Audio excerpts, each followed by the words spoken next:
Just because you're fit doesn't necessarily mean that you're healthy.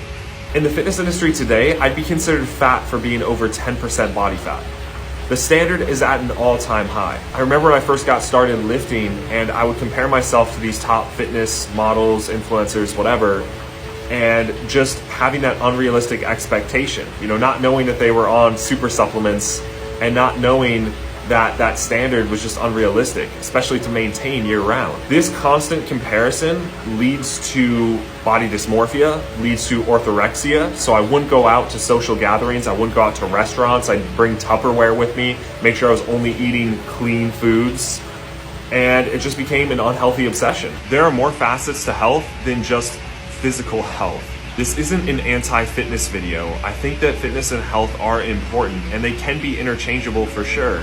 But at the same time, I think it's important that somebody discusses this because not a lot of people do. I just want to encourage you who are watching, if you're struggling with this too, you're not alone.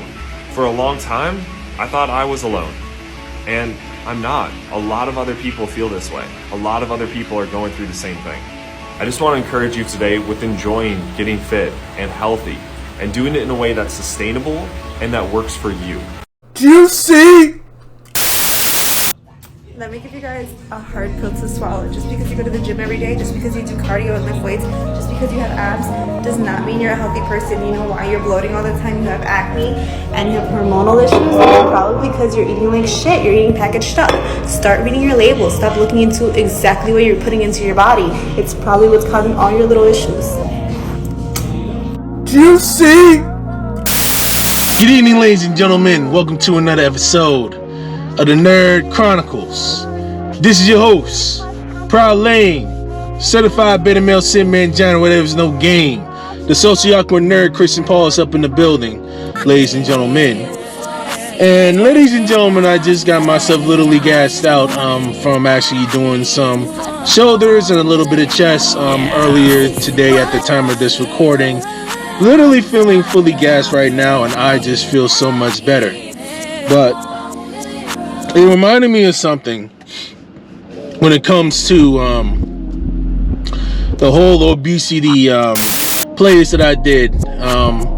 Just as I thought I was actually going to be fully done with that playlist with the societal norms versus science, all of a sudden something like this really pops up, And I understand, to those of you, I get some of the folks that could be overweight or obese that could heed this message or hearing this message.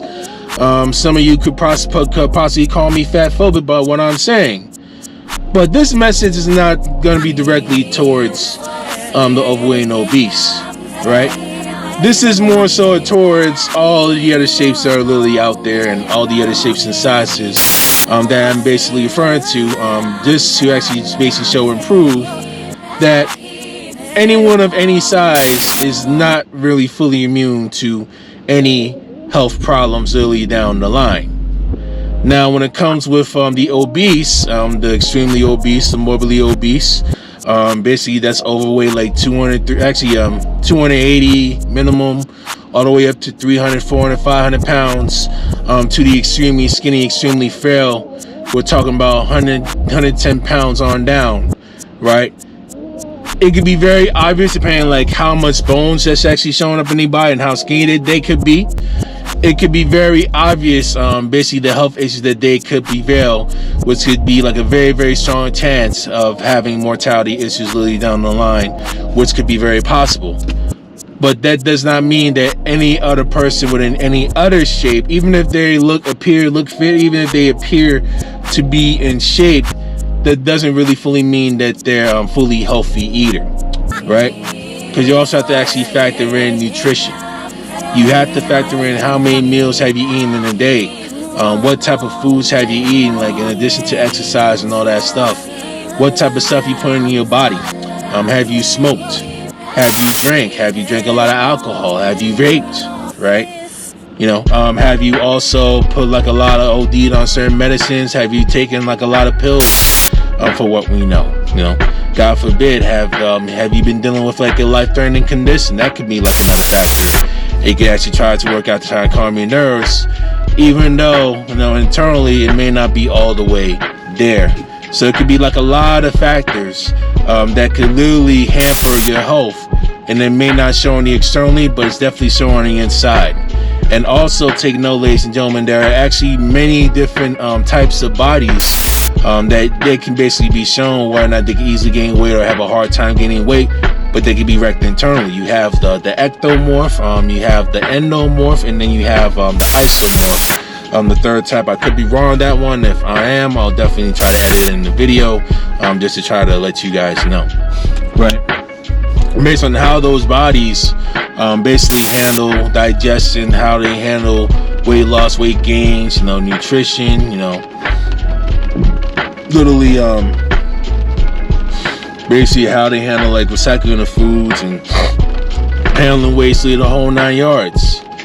You can still do everything right, but if you do all these other bad cruddy habits, if you eat like a lot of McDonald's all the time, if you do like a lot of dirty bulking, if you eat like a lot of cruddy foods or dirty foods or anything like that, that's basically unhealthy, there could be a very, very strong chance that you could be in the morgue sooner as well, or you could at least, the very least, God forbid, be in a hospital having like some form of disease or a heart attack or a stroke, God forbid, based on what's going on. Other cases, you could be overworking yourself based on your job, or your job could be having all this unnecessary stress due to like some layoff situation that you can't control, and they want you to actually have you work more hours for like less pay.